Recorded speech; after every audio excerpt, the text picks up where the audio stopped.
This is another iRaw podcast. We podcast to make the world a better place for animals. It's both kind and rational to like knowing animals. I can't deny it's fashionable to like knowing animals. Hello everyone and welcome to Knowing Animals. Knowing Animals is a podcast in which we speak to animal studies scholars about a piece of their work. I'm Josh Melbourne and I do like knowing animals. This episode of Knowing Animals is brought to you by ASA, that's A-A-S-A, the Australasian Animal Studies Association. I'm a member and you can become one too. Membership is very reasonably priced and there's discounts for graduate students and those on precarious contracts, and membership comes with a range of benefits. The episode is also brought to you by the Animal Publics book series from Sydney University Press. This is a great collection of books about animal studies. Today we're going to be talking about animals in literature, and this is an issue that recurs in the series. Last year, for example, the press released Animal Dreams, a collection of essays by David Brooks, and this collection reflects upon the place of animals in literature among many other topics. And a quick shout out to Elizabeth Usher, who provided the updated theme tune for Knowing Animals. To learn more about Elizabeth, visit veganthused.com. Today I'm very pleased to introduce you to Ali Ryland. Ali is an animal studies scholar reading for a PhD in English at the University of Strathclyde in Glasgow, Scotland. The working title of her thesis is Changing Representations of Women and Cow, from Milkmaid to Milking Machine. Today, however, we're going to talk about her chapter in the 2022 collection, The Edinburgh Companion to Vegan Literary Studies, which was edited by former Knowing Animals guests Laura Wright and Emelia Quinn. Part 2 of the book addresses genres and forms of vegan literature, and Ali contributed a chapter on the genre of young adult fiction. Welcome to the podcast, Ali. Hi, thanks for having me. So this is a topic that's not directly related to your PhD research. So can I ask what led to you writing this chapter? When I was working at the Vegan Society, I was managing their blog section, and I and a colleague of mine decided to write one on vegan-related literature, so books that made you question your behaviour towards other animals, particularly animals that we eat. Interestingly, all the examples that I could think of were young adult or children's novels, so Pig Heart Boy by Marilyn Blackman, Watership Down by Richard Adams, Firebringer by David Clement Davies, the BFG. And I wrote this blog, and then Laura Wright contacted me and was like, this would be really interesting, for the companion, but focusing on the Lithia series as well. So by doing that chapter, I got to explore in more detail exactly why children and young adults novels are such good sites for vegan studies theory. I definitely want to ask you about the Lithia series and about this idea of vegan theory, but I wanted to start with a question to you as a literary scholar. I think it's fair to say that young adult fiction isn't always held in the highest regard by literary theorists, by literary critics, by the reading public. So why do you think it's important to address it in literary scholarship? So I think the fact that it's been overlooked is obviously a good reason to address it. Children and young adults, this is some of the first texts they'll be reading, they'll be engaging with. It doesn't seem right if it's not something that we're addressing as literary scholars as well. I also think that such fiction, particularly young adult fiction, is a really good way into understanding vegan concepts or veganish concepts, because while lots of children's books anthropomorphize animals as a way to get children to learn using familiar and non-threatening fluffy images of creatures, for example, the young adult genre, I think, kind of takes those anthropomorphic narratives but adds in the more mature complexity expected of adult fiction. And I think that that's super interesting, because then you can read something that's kind of bridging children and adults fiction that might still focus upon animals, for example. So texts that kind of ape Watership Down, like the Firebringer that I mentioned before, that focuses on the stag instead of a rabbit, where they're being hunted by humans. For example, where they go to this hunting park where all the deer have just kind of expect to be killed at any point, and that's their reward for that expectation, really. So they're kind of zombified. They're just awaiting death, just like in Cowslip's Warren and Watership Down, where Cowslip says, "Don't think about the snares." It's these kind of visceral images in young adult fiction that I think really bring to the fore how we treat animals. And so I feel like young adult fiction and children's fiction, but particularly young adult fiction, if you're a teenager, is really interesting for getting you to think about vegan conceptions you might not have thought before, whereas that might be missing from adult fiction because it doesn't deal with what it might see as the silly topics like talking animals. What's distinctive about a vegan approach or a vegan studies approach or a vegan theory approach to reading young adult literature?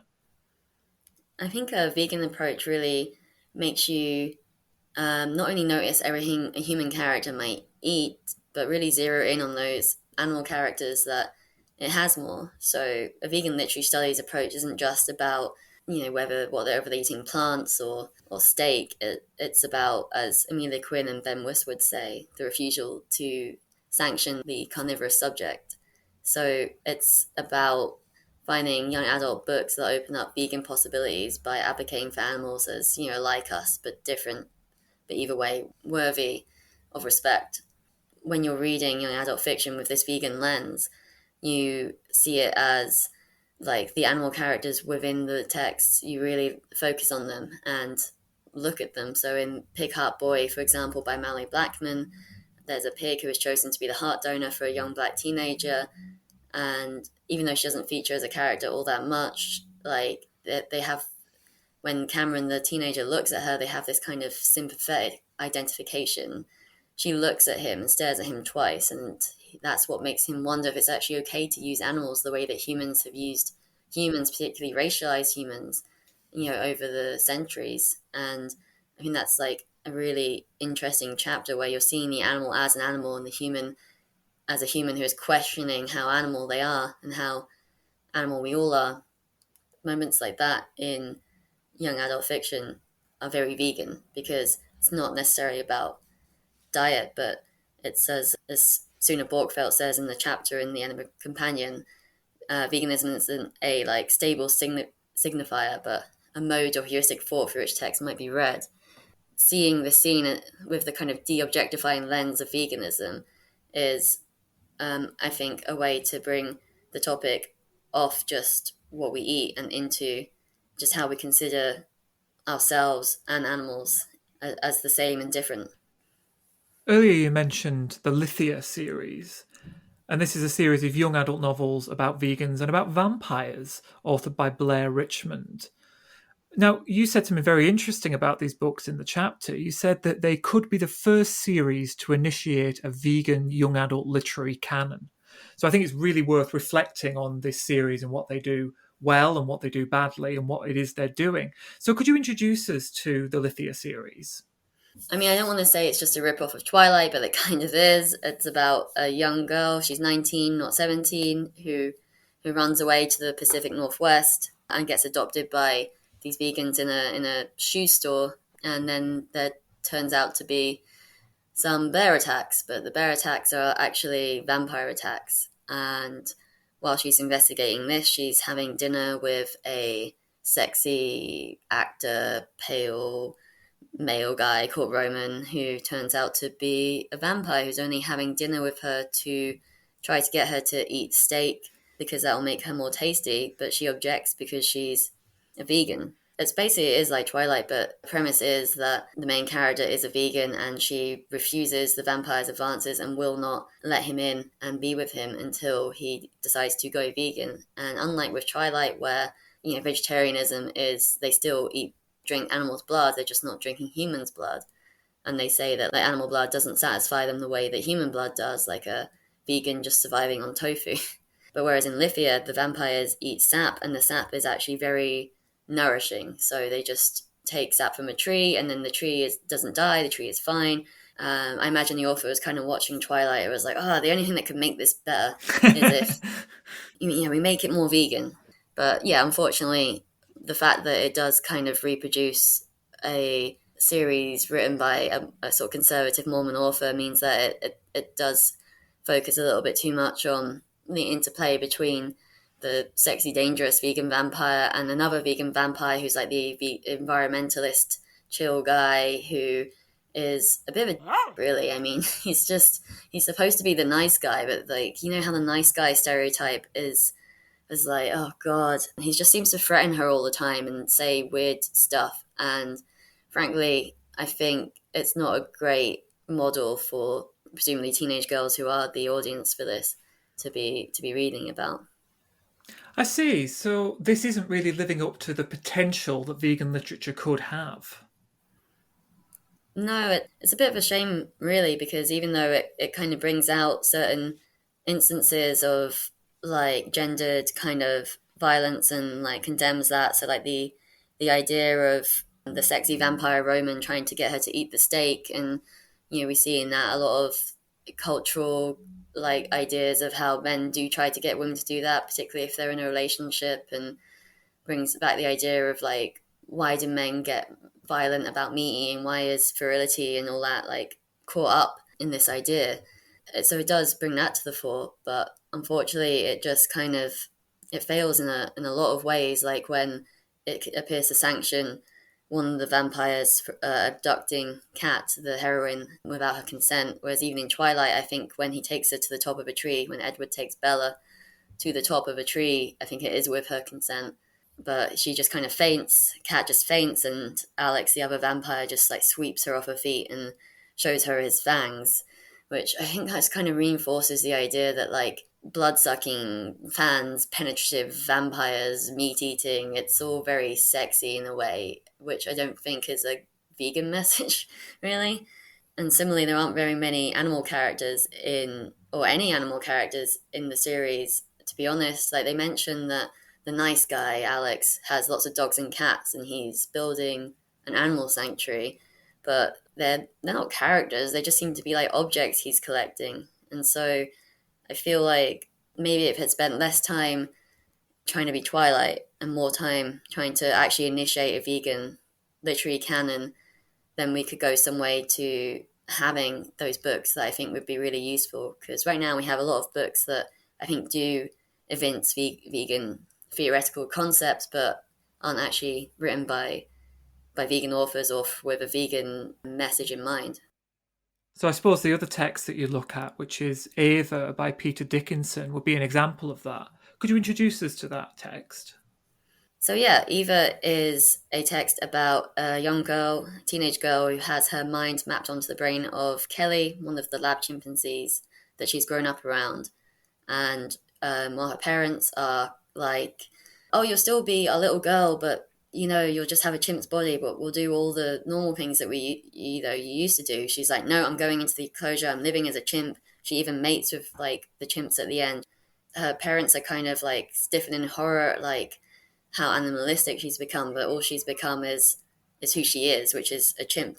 You know, now they made her a chimp. She becomes a chimp, but a relatively highly intelligent chimp. But the book shows you that all the chimps are quite intelligent in a way. And like really breaks down the barriers of what you think is human, what you think is animal, and shows how everything we consider about our worldview and who we are would be changed by having a different body, which I think is very true. So it's like a very advanced novel. It's like, for a young adult novel particularly, but like I said, loads of young adult novels are very advanced. They're just written with maybe more simplistic language so anyone can understand it.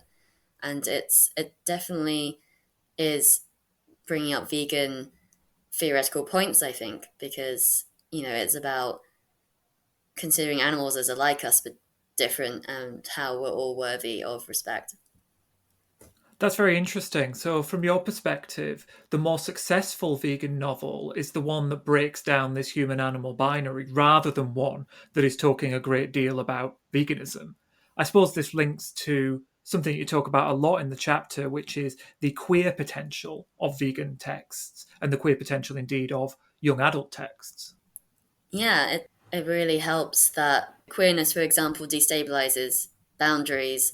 Just like in the Eva novel, the boundaries are kind of like merged, and you know, between human and animal, it really transgresses that. Similarly, I was arguing that, as Amelia Quinn has argued, actually, that vegan is kind of veganism is an inherently queer concept because it's very, again, it transgresses norms. It's a identifying kind of relational category, just like veganism is.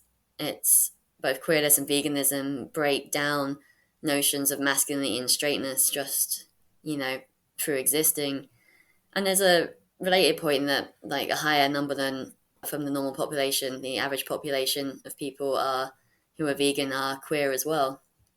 I think novels that kind of are able to have this queer reading because they're very radical and don't go by a sort of normal heteronormative scale like Lithia does, because it's all about the teenage girl having to choose between two male love items who are both way older than her, but never mind. Like, I think and by breaking down the idea of like what a normal heterosexist society would expect, novels like Eva, where she mates with multiple chimps in the end, in like a weird animalistic polygamous animal mess. it's great in that I think it has like a queerer reading than something that is aping sorry for the pun, a conservative kind of text about saving yourself before marriage that I think Twilight is. It's also very interesting that presumably Blair Richmond is herself vegan, whereas I'm guessing that Peter Dickinson isn't a vegan. Now, I don't know that for sure, but it's quite striking that in your perspective, the more successful vegan text was actually the one written by a non-vegan. Yeah, I think that obviously there's a small proportion of people who are vegan, smaller proportion of them who are writers, smaller proportion of them who write young adult fiction. So, I mean, in the future, I'm sure we'll get some more young adult fiction by award-winning writers like Peter Dickinson and Mallory Blackman. But, for now, it's such a nascent genre that, there's not really much to go on. And I think that we should be, instead of looking at like conservative texts and changing one thing to make them vegan, maybe looking at the texts that have been like extremely successful in breaking down that animal human binary, and thinking about why that's happened, how has it evinced those emotions in the reader, and trying to not copy that, but to learn from that in future vegan young adult literature. So what would you like to see from the future of vegan young adult literature? What kinds of texts would you like to see joining this canon? It's hard to say. The success of, a lot of the other books I mentioned, like Eva, is that it's not actually mentioning veganism that much, because in the Lithia series, the fact that the main character kept going on about being vegan, like the quintessential preachy vegan character, I know that's off-putting to a lot of people, because it's like you're not supposed to make the point so bluntly. You're supposed to, like in literature, you're supposed to give people the tools to work it out for themselves. If you're just continually going, this is the point, it becomes, overworn. It's hard to say. I just like to see more people taking their cues from, like Mallory Blackman and Peter Dickinson, and doing something really interesting with how humans and animals relate to each other. And I don't mean that you couldn't have a vegan character, of course, but that you could perhaps introduce them in a way that isn't there to obviously make a point. And do you think there's room for you and I and other adults to be reading this vegan young adult fiction? I definitely think there's room. I mean, reading Eva, for example, that like it's such an interesting kind of sci-fi text. I would recommend that to anyone. I feel like if you enjoy the subject matter, and if you're vegan yourself, and there's something like that, like one of these texts I've mentioned, I think you'll enjoy it. Sometimes reading young adult literature, I can find it a bit off-putting myself because the language is so simplistic, but that doesn't matter when the concepts are so advanced. And I think that there's a lot of good young adult literature out there that does both really well. Now, Ali, we ask every guest on Knowing Animals 5 quick questions. Are you ready for your 5 quick questions? I am. Can you recall the first piece of pro-animal scholarship you ever read? So that was the Sexual Politics of Meat by Carol Adams, like super foundational text. Can you recall the first piece of pro-animal scholarship you ever wrote?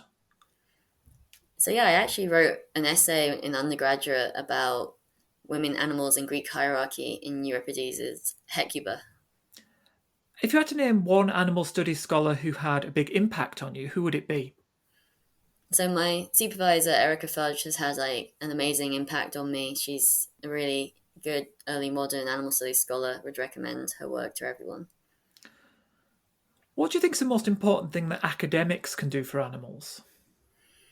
I'd say write about them as individuals who deserve respect. I'd also recommend not eating them. And if you had the power to change one thing about the human-non-human animal relationship, what would it be? I think it would be the idea of seeing it as such a binary in the first place. What is it you're working on next? So I'm hoping to, once I finish my PhD, publish it maybe as a chapter. Got a few things in the pipeline. And how can people find out more about your work? So if you go to Ali_Ryland on Twitter, post about my academic work there. Well, thanks so much, Ali, for joining us for this podcast. And thank you, listeners, for joining us for Knowing Animals, the podcast where we talk to animal studies scholars about their work. Don't forget to follow us on Twitter at knowing_animals or on Facebook at Knowing Animals. You can follow me on Twitter at Josh L. Milburn or on Instagram at A Vegan Philosopher. Please do tell others about the show, and if you're a teacher, include it on reading lists recommended to students. We're keen to reach new listeners. I'm Josh Milburn, and I do like knowing animals. For more great iRaw podcasts, visit irawpod.com. That's IROARPOD.com.